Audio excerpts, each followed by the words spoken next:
मैं शुक्रिया अदा करता हूँ अपने मन से, आत्मा से, पूर्ण समर्पण के साथ उस ईश्वर को जिसने हमें इस प्रकृति का ये नवाज तोहफा दिया है। इस लाजवाब क्रिएशन को मनुष्य ने हमेशा ऊपर वाले का दिया हुआ तोहफा समझा है और अपने पूर्वजों के दिए हुए ज्ञान से हमेशा नमाज पूजा पाठ के द्वारा प्रकृति नामक ईश्वर को हमेशा अपना शुक्रिया अदा किया है। प्रकृति मानव जीवन का एक महत्वपूर्ण हिस्सा है। मनुष्य और प्रकृति के बीच का संबंध अभिन्न और अभाज्य है। हम प्रकृति को धर्म मानते हुए प्रकृति की पूजा करते हैं, अर्थात भगवान के रूप में। एक व्यक्ति प्रकृति की छाँव में खुश महसूस करता है। प्राचीन काल से अब तक कवियों, लेखकों, चित्रकारों और दार्शनिकों का प्रिय विषय प्रकृति पर ही रहा है। यह प्रकृति है जिसने हमें अमूल्य उपहार दिया है। जल, वायु, भूमि, वन, पर्वत, नदी, सूर्य, चंद्रमा, आकाश, समुद्र, ये सब प्रकृति की ही देन है। हमें प्रकृति के संतुलन को बिगाड़े बिना उसकी सुंदरता का आनंद लेना चाहिए। हमारा प्रयास होना चाहिए कि इसकी सुंदरता जैसी है वही वैसी बरकरार रहे। से संपन्न ग्रह पृथ्वी पर रहते हैं और इसके सभी क्षेत्रों में प्रकृति की सुंदरता देखने को मिलती है। ये केवल प्रकृति से है।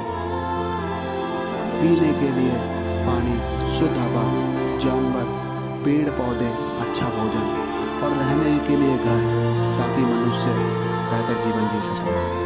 फूल, पक्षी, जानवर, पेड़, नीले आकाश, भूमि, जल, नदियाँ, पहाड़, ईश्वर ने मनुष्य को जीवन को बेहतर बनाने के लिए ये सभी चीज़ों का निर्माण किया है। इसलिए हमें इन प्राकृतिक चीज़ों से कभी छेड़छाड़ नहीं करनी चाहिए। प्रकृति ने मनुष्य को बहुत कुछ दिया है, लेकिन मनुष्य हमेशा इसे बर्बाद करने में लगा रहता है। मनुष्य ने अपने लाभ के लिए पर्यावरण पॉल्यूशन, ग्रीन हाउस प्रभाव जैसे कई प्राकृतिक विनाशकारी कारण बनाए। आज की टेक्नोलॉजी दुनिया में कई नए आविष्कार किए हैं, लेकिन कोई भी इस बारे में बात नहीं कर रहा कि ये आविष्कार प्रकृति में क्या प्रभाव डालेंगे। कुछ भी करने से पहले हमें ये सोचना चाहिए कि प्रकृति के मूल तत्व जल, वायु, भूमि, आकाश के मूल तत्वों में कोई अंतर ना आए। जैसा उसे प्रकृति ने दिया है उसका मूलभूत वैसा ही बना रहे।